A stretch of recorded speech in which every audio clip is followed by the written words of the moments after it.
केदारनाथ उपचुनाव के लिए बीजेपी ने कमर कस ली है। किसी भी हाल में बीजेपी केदारनाथ सीट को अपने हाथ से निकलने नहीं देना चाहती है और यही कारण है कि पार्टी ने केदारनाथ उपचुनाव के लिए 5 कैबिनेट मंत्रियों को बड़ी जिम्मेदारी सौंपी है। यह रिपोर्ट देखिए।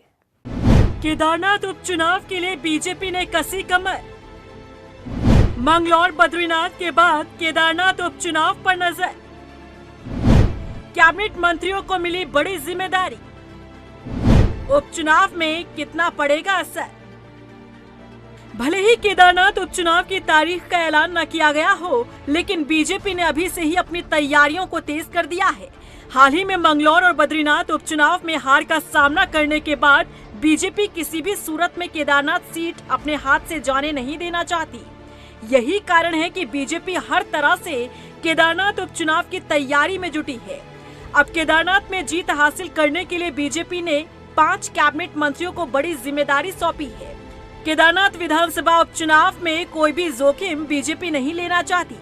बीजेपी की कोशिश है कि वो हर हाल में केदारनाथ उपचुनाव में अपनी जीत दर्ज कराए और इसके लिए कैबिनेट मंत्रियों को जिम्मेदारी सौंपी गई है। सौरभ बहुगुणा, रेखा आर्य, सतपाल महाराज, सुबोध उनियाल और गणेश जोशी को पार्टी की तरफ से बड़ी जिम्मेदारी दी गई है। देखिए, हमारे कैबिनेट मंत्री और भारतीय जनता पार्टी के कार्यकर्ता हैं। कार्यकर्ता को चुनाव में काम देना एक कार्य संगठन की पद्धति है। उसी पद्धति के आधार वहाँ 5 मंडल है। 5 मंडलों में हमने अपने वरिष्ठतम कार्यकर्ताओं उस काम में लगाए हैं। प्रदेश सरकार में वो मंत्री हैं और नीचे तक, बूथ तक जाकर कार्यकर्ताओं की समस्याओं को भी सुनेंगे।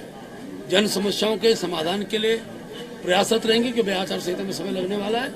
इन्हें बहुत जल्दी हमने अपनी उस टीम की घोषणा की है। भारतीय जनता पार्टी केदारनाथ के विधानसभा के उपचुनाव को भारी बहुमत से जीतना चाहती है। जिस कार्यकर्ता की जहां आवश्यकता है उस कार्यकर्ता को वहां पहुंचाने वाले। बता दें कि केदारनाथ उपचुनाव बीजेपी के लिए अब साख की लड़ाई है, क्योंकि उत्तराखंड के इतिहास में पहली बार सत्तासीन पार्टी को उपचुनाव में हार का सामना करना पड़ा।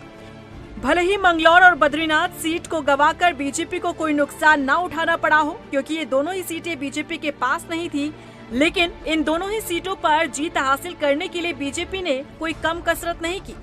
फिर भी हार का सामना करना, वो भी तब जब प्रदेश में सत्ता भी बीजेपी के पास हो। ऐसे में ये बीजेपी के लिए किसी बड़े झटके से कम नहीं। यही कारण है कि बीजेपी केदारनाथ उपचुनाव में कोई कसर नहीं छोड़ना चाहती और किसी भी सूरत में ये सीट बीजेपी अपने हाथ से जाने नहीं देना चाहती, क्योंकि केदारनाथ सीट यदि बीजेपी के हाथ से जाती है तो इसका संदेश दिल्ली तक पहुंचेगा, क्योंकि लोकसभा चुनाव में अयोध्या यानी फैजाबाद सीट, फिर उत्तराखंड से बद्रीनाथ सीट और अब यदि केदारनाथ सीट भी बीजेपी के हाथ से निकलती है तो यकीनन बीजेपी के लिए राजनीतिक और धार्मिक तौर पर बड़ा झटका होगा।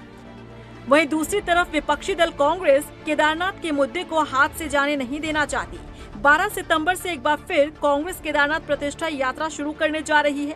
दिल्ली में भले ही केदारनाथ मंदिर निर्माण करने का फैसला वापस ले लिया गया हो, लेकिन कांग्रेस इस मुद्दे के साथ साथ केदारनाथ सोना चोरी जैसे मामलों को लेकर फिर से अपनी यात्रा को आगे बढ़ाने जा रही है। ऐसे में माना जा रहा है कि कांग्रेस की केदारनाथ यात्रा उपचुनाव पर असर डाल सकती है।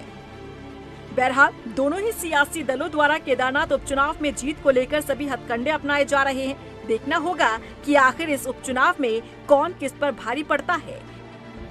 रफ्तार मीडिया के लिए देहरादून से मनीष जंगवाल के साथ ब्यूरो रिपोर्ट।